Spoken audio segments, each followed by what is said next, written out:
Um caos total esse grande prêmio da Austrália com direito a 3 relargadas. Olha, foi um negócio embaraçoso e quem planejou de dormir cedo não foi o que aconteceu. A mão do volante, a outra no capricho. Eu não jogo mais! Jararaca safada! Esses negros maravilhosos. Quer saber de uma coisa? Eu sei lá. Fala aí, galera do Apenas um Canal, sejam bem-vindos a mais um vídeo. E como eu já dei o intro aí pra vocês, vamos falar sobre o Grande Prêmio da Austrália.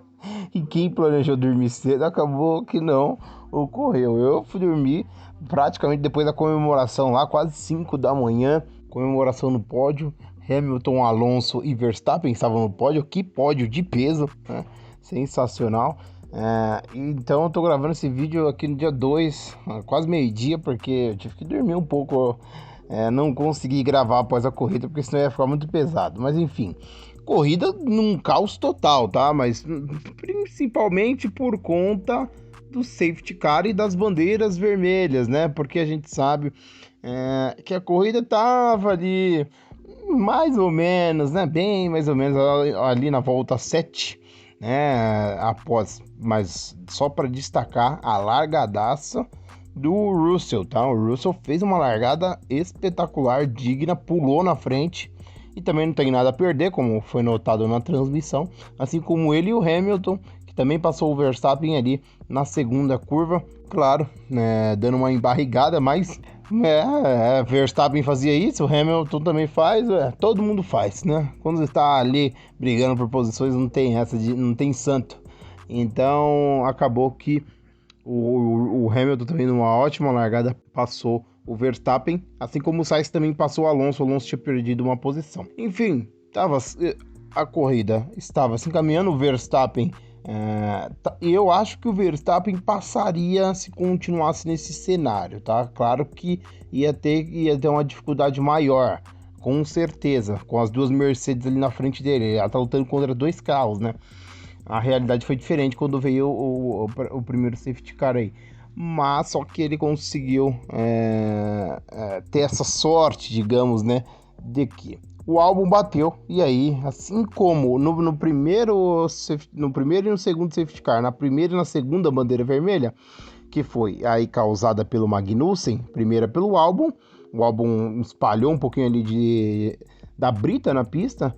E já no caso do Magnussen, nas últimas voltas, aí era muito detrito do carro, né? Então eu achei as bandeiras vermelhas justas, tá? Tá causando muita polêmica aí, mas as bandeiras vermelhas são justas, porque não dá para somente você ficar com o safety car passando com os carros ali e aí impedindo da pista ser limpa. Então, com a bandeira vermelha, eles têm pista livre para poder fazer uma limpeza digna e tirar tudo que de detrito ou de brita que sobrou na pista. Então, eu achei justo e tinha que ser feito essas bandeiras vermelhas, né? De acordo com a segurança e também porque poderia gerar até furo de pneu e outras coisas a mais.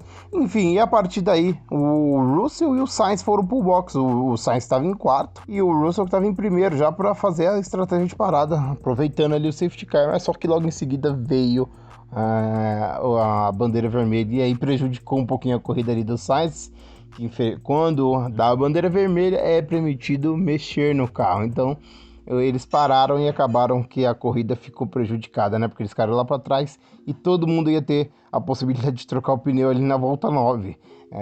Acabou que a estratégia não foi das boas. O Russell caiu lá de primeiro para 11º e acabou que depois, na sua corrida de recuperação, o motor da Mercedes, que é uma raridade acontecer, deu problema, até saiu parte ali da traseira do carro do Russell, pegou fogo e ele abandonou a corrida. Uma pena, foi uma tragédia total para ele nesse final de semana, tá? Falar em tragédia, né? Já vamos falar da Ferrari mais para frente, mas a Ferrari virou um show de horrores, né? Virou um show de horrores. Esse foi o grande ponto, né? Essa bandeira vermelha. No demais, a corrida foi mediana, né? Até o Magnussen agitar de novo lá no finalzinho. Porque tava ali, o Verstappen já abriu Já tinha abrido mais de 10 segundos pro Hamilton. O Alonso tentava chegar no Hamilton, mas não chegava. Eu achei, por exemplo, a Mercedes com ritmo de corrida sensacional, porque eu achei que o Alonso poderia atacar. Não conseguiu atacar e não conseguiu nem ultrapassar, não conseguiu nem baixar de um segundo para conseguir abrir a asa móvel pro Hamilton. Então a Mercedes mostrou uma evolução, né? Diferente do que foi o GP do Bahrein e o que foi o GP de Jeddah. Não sei se é as circunstâncias da pista, mas o ritmo de corrida da Mercedes, pelo menos me pareceu melhor do que o da Aston Martin, que é o que estava se destacando aí a Aston Martin nesse início de campeonato. Enfim, e do demais, uma corrida morna, né? Digamos ali, o Piastri tentando marcar os seus primeiros pontos, o Hülkenberg também ali tentando marcar os seus primeiros pontos. Corrida animada, briga ali no meio de pelotão, o Gasly fazendo uma corrida sensacional. E aí o Magnussen resolveu agitar um pouquinho a corrida ali na volta 55, totalmente sozinho, né? Foi lá no muro, e aí é outro caso. Tinha que ter a bandeira vermelha, porque muitos detritos na pista, precisava de uma bandeira vermelha para limpar tudo aquilo. Enquanto os carros estavam indo pro box na bandeira vermelha, as voltas estavam sendo contadas, né? Então é algo interessante aí para notar, porque as bandeiras estavam mesmo em bandeira vermelha, quando o Verstappen passou e quando ele chegava no box, contava uma volta. Então, quando ele já foi para o box, já estava na volta 57. Iríamos ter 2 voltas só, apenas por fim, na relargada. E acabou tendo a relargada, que foi uma carnificina para falar, né? Foi uma loucura. O Sainz, que eu acho que é o grande causador de tudo isso, né? Até colocar uma imagem que tá aí na tela para vocês.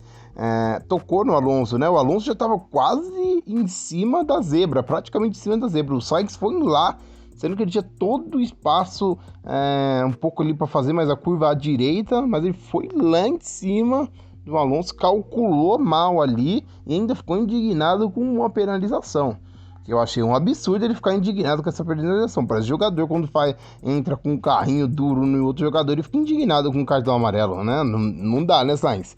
Enfim, causou tudo isso, tomou 5 segundos de punição, o que fez ele cair para 12º no final da corrida. Então, ou seja, nem marcou pontos, assim como seu companheiro de equipe também não marcou pontos. E aí já falando da Ferrari, né? Que aqui a Ferrari se sabota, né?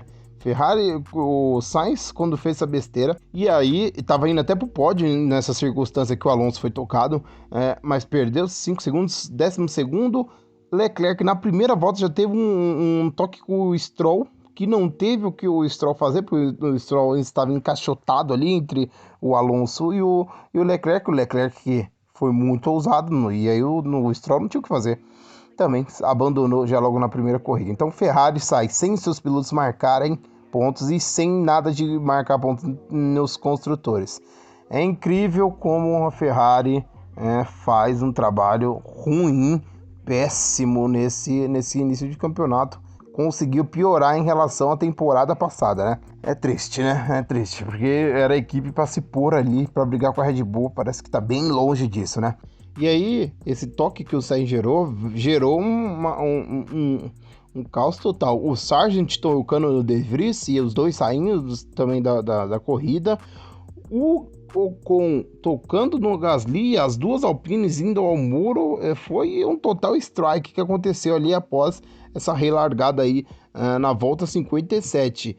O Ocon, para mim, foi totalmente alucinado. Eu não sei o que tinha na cabeça do Ocon, ele achando que conseguiria passar e não calculando bem onde seu companheiro de equipe estava. Ou seja, o Gasly, que estava fazendo uma ótima corrida, ele conseguiu estragar o final de semana, né, todinho da equipe, né, e deles, porque não marcou nem ponto para a equipe e também não marcaram nem ponto no Mundial aí de pilotos. Aí tá um ponto que tá gerando polêmica. Outra bandeira vermelha, volta já quando o Verstappen chegou ao box, já contou das 57 para 58 voltas. Então, assim que eles entraram no box mesmo, bandeira vermelha contou aquela volta que eles tinham feito E já que contou aquelas voltas que tinha feito, eles voltaram às posições originais que estavam. Então o Verstappen voltou, já estaria também, Hamilton, Alonso, principalmente que tinha caído para o 11º, voltou para o terceiro, mas eles não voltaram uma volta, né? Não voltaram para a volta 57.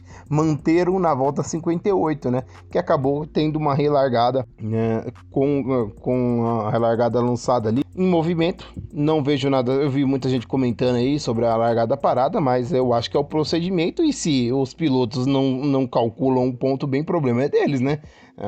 Não pode tirar a graça ali da largada parada, que pode gerar muito mais ultrapassagens aí do que o normal. Enfim, voltou a posições normais, não voltou às voltas, um GP tumultuado, né? Principalmente no início e no fim, a corrida ali no meio foi meia mediana, mas o final foi um final, para principalmente quem já tá cansado, com sono, o final também não foi nada emocionante, né? Até o Sérgio Maurício, o Reginaldo Leme ali na transmissão, já tava todo meio cansado já. Enfim, aí relargou, o Verstappen só passou, não poderia ultrapassar nessa última volta, o safety car só saiu da frente para não acabar. Só teve a bandeirada, né, por protocolo, né, por protocolo e para não acabar com o safety car. Então o Alonso conseguiu aí voltar e conseguiu estar no pódio, um pódio pesadíssimo, né, como eu já falei no início do vídeo, não foi tão prejudicado quanto seria se continuasse com as mesmas posturas ali. Enfim, Verstappen sensacional, né? Depois que passou o Hamilton, praticamente abriu 10 segundos ali, no finalzinho ainda quis dar uma emoçãozinha, foi na grama, ele disse que até fez um serviço para a cidade, deu uma paradinha na grama, não teve susto. O Hamilton se mostrando muito forte com essa Mercedes, já falei o ritmo de corrida. Aston Martin consegue pontuar bem com o Alonso e o Stroll, terceiro e quarto, para descolar um pouquinho aí da Mercedes no Mundial de Construtores. Pérez em quinto, o Pérez, que eu estranhei o ritmo do Pérez, tá? O Reginaldo Leme comentou sobre isso na transmissão. Se fosse o Verstappen largando de último, o Verstappen com metade da volta que o Pérez usou para chegar pelo menos em 15º, o Verstappen já estava lá em cima, né? O Pérez demorou um pouquinho para escalar o pelotão. Foi uma corrida de recuperação para quem largou em último. Tá ótimo terminar em quinto, mas eu achei que poderia ser um pouquinho mais rápido, assim como o Reginaldo Leme. McLaren até que enfim, né, marcando seus primeiros pontos, né, Norris em sexto e o Piastri marcando primeira vez na carreira em oitavo. Ótimo lugar também para Haas, que se mostrou muito bem aí, nesse meio de pelotão, se sobressaindo. Fez uma grande briga ali entre Norris, e o Norris suou frio ali para passar do Hülkenberg. E o Tsunoda também para a AlphaTauri, que ainda não tinha marcado pontos, terminou em 10º. E o Zou aí também terminou em 9º para marcar esse pontinho para a Alfa Romeo. O Zou que tá dando uma surra no Bottas até então nesse início do campeonato, né? Uma corrida que mostra que a Red Bull ainda continua muito forte. Quem sabe a Mercedes agora consiga brigar de vez com a Aston Martin, né? Porque se mostrou muito no ritmo, mas assim, Ferrari e Mercedes têm um ponto de desenvolvimento bem maior do que a Aston Martin tem. Então a Aston Martin, na primeira etapa, eu acho que ainda vai conseguir brigar lá em cima. No final do segundo semestre em diante, né, para lá, eu acho que a Aston Martin já vai estar um pouco se arrastando, não tem o potencial de desenvolvimento que a Ferrari e a Mercedes têm. Então o que conseguir marcar agora de ponto, tem que ser agora nessa primeira parte, porque a Red Bull parece que vai ser soberana do início ao fim. Enfim, essa foi a minha análise aqui do Grande Prêmio da Austrália. O que vocês acharam desse Grande Prêmio? Acharam uma boa corrida? Ficaram acordados, assistiram? Deixe aí nos comentários, se inscreva no canal, deixe seu like também. Um abraço e até mais.